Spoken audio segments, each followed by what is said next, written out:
afternoon, Ida. How are you? Good afternoon. I'm fine. Thank you for being here. Thank you for having us today. We're speaking with Ida Keener of Atruent, as per the logo behind us here.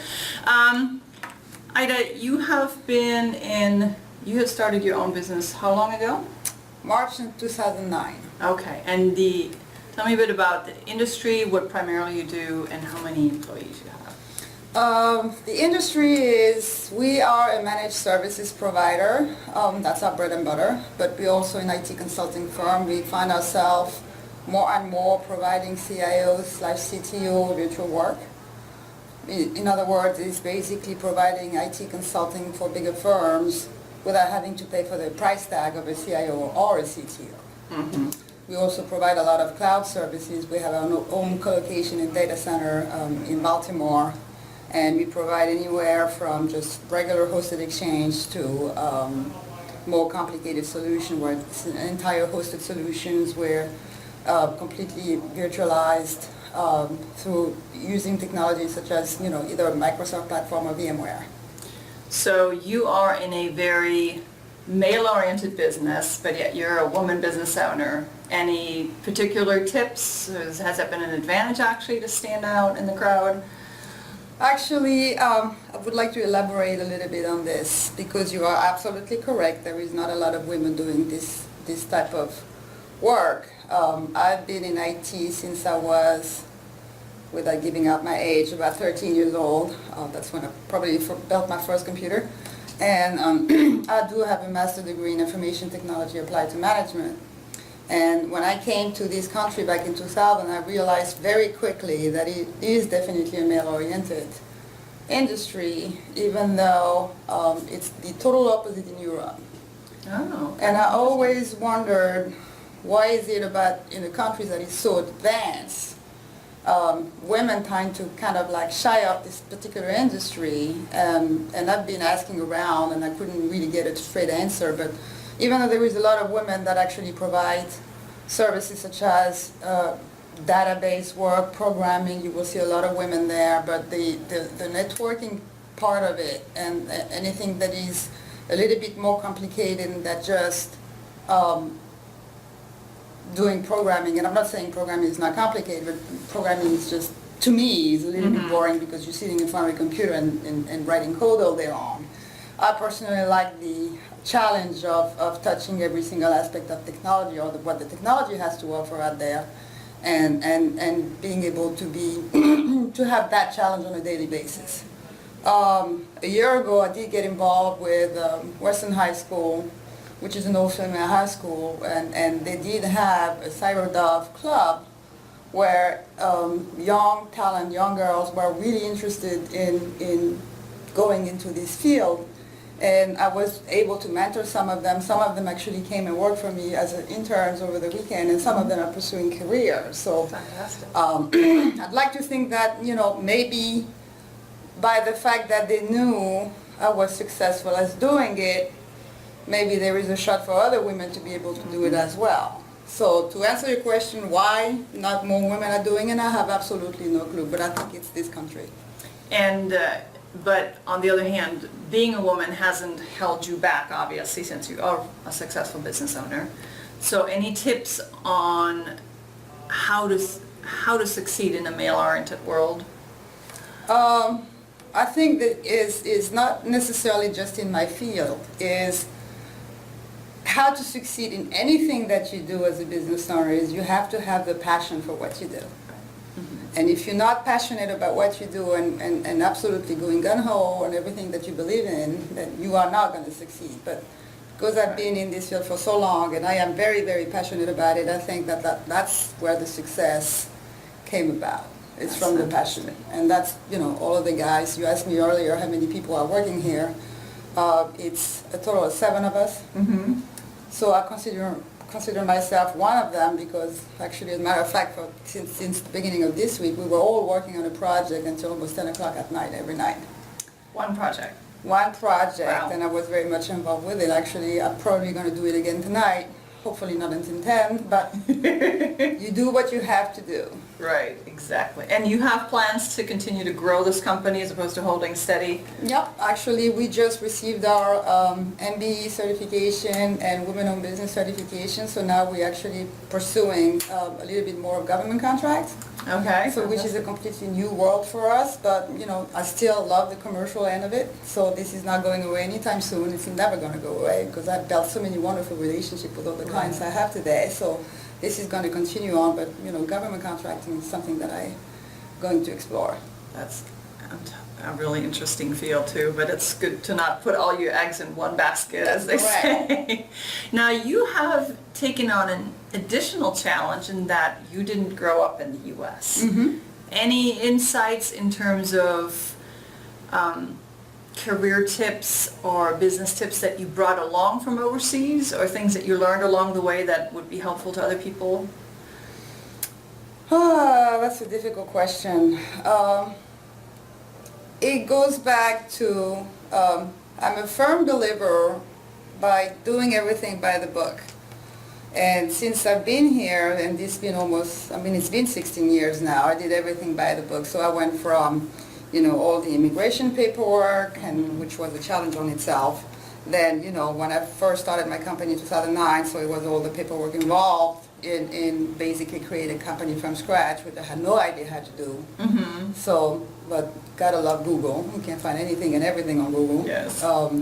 So I think that the experience that I had overseas didn't necessarily help me in having a successful business. I think what helped me is having a different perspective.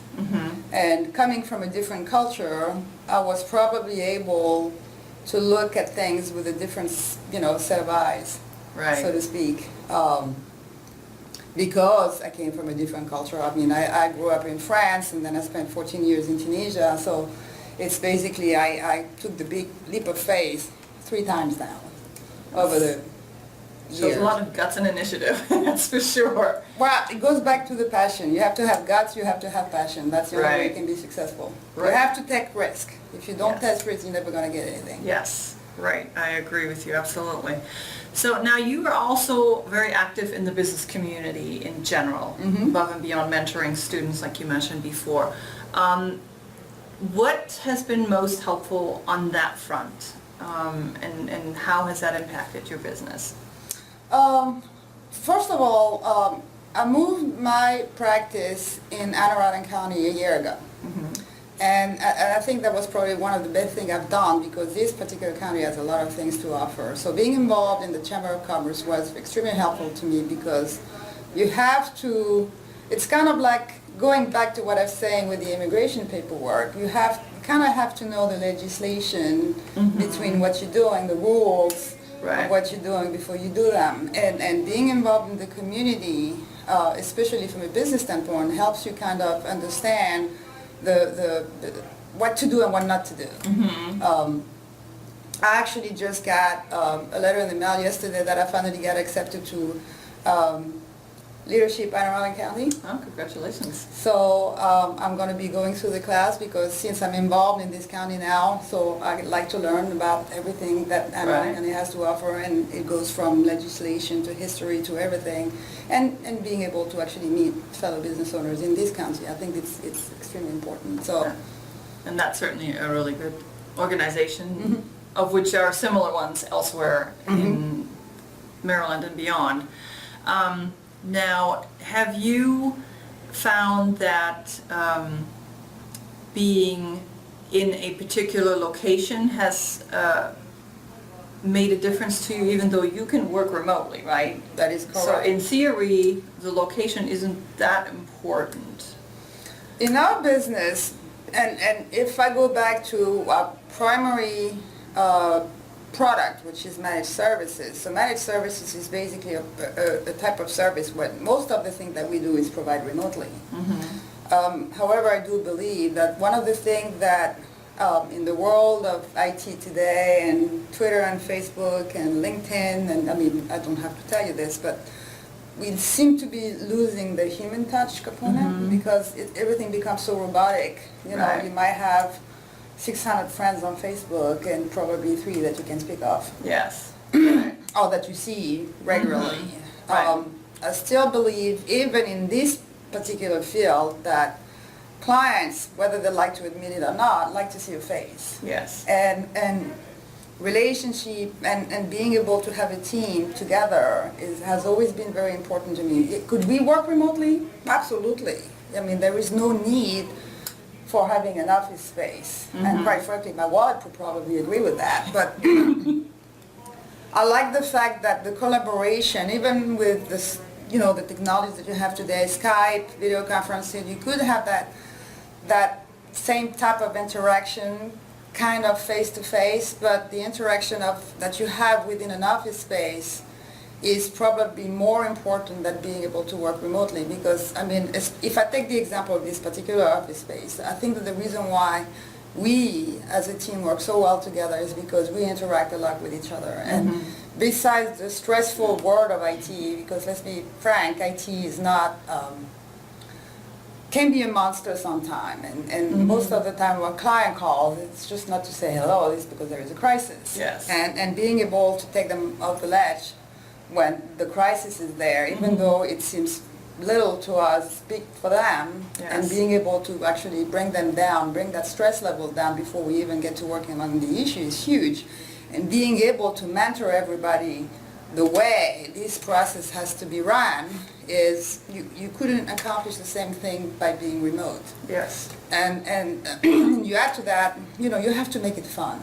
So Yes, and you are known for making things fun. you have to make it fun. So I can't tell you how many times I've been shot in the face with a Nerf gun on a daily basis. We have a foosball table, and we have probably maybe 5 chase games running at the same time right now, and they have this special buzzer that they buzz, and I know when it's my turn to go move a piece. You couldn't do that if you weren't in an office. Yes, and that keeps people around till 10 at night, because Absolutely. you have to kind of divert your attention a couple of times throughout the day. Yep. Or concentration And lacks. it's been working for us. Absolutely. So how do your clients find you, or how do you find your clients? We've grown probably 10 to 15%, and that's being conservative since we started this business. And it's solely grown through word of mouth. And it was happy client referring to their friends, to another either vendor or client of theirs or family member that, became eventually a happy client who refers to somebody else, and the wheels keep on turning. It all goes back to that human Absolutely. connection that you're Absolutely. making and Yeah. that you're great at. So is that something that you're training your team on as well, to make that human connection? Oh, absolutely. I mean, they know. I can tell you for a fact that every single person that works here probably know everybody that we work with, by their first name, where they live, the dog's name, their birthday. Right. It's important when you put Yes. that little human touch connection in there. When you talk to somebody, we hear about something not so fun as a death in the family, you immediately send flowers. I don't even have to say anything, they actually take the initiative. That's great. That's really fantastic. Any wrap-up advice for other business owners that want to get to having as many employees as you do? What's the most challenging part? Is it going from 0 to 1, or is it going from 5 to more? I think the most challenging part is probably finding the right people. I read a book a long time ago, which was, I can't remember the name of the book, but it was putting the right people in the right seat of the bus. And sometimes you do get the right people, but they're not necessarily on the right seat. So I think that the challenge is, there is a lot of good people out there. So finding them is definitely the challenge. Once you do, don't set your expectations too high, because I learned a long time ago, a very good friend of mine told me once, unrealistic expectation are premeditated resentment. Oh, okay. So I think that what's been working for me is once I do find the talent, and you have to figure out what they're really, really good at. And then that's what you need to concentrate on. Okay. Because they might be starting at, for example, just a help desk technician, and then you find out that they're really, really, really good at this particular thing, so as, I don't know, virtualization or whatever else, or network security, or whatever field that this industry has to offer. And then when you find what really make them tick, then you move them up. I mean, I have people here that started as help desk technician. One of them is now a data center manager because he was really interested in everything that has anything to do with cloud. Oh, okay. Fantastic. Well, thank you so much for your time. Thank you for being here. I really appreciate the advice you're giving our viewers, and we will be sure to put this online and hopefully help you find clients as well. So, Thank you. Thank I you, appreciate Ida. it. Thank you. good to see you. Good to see you.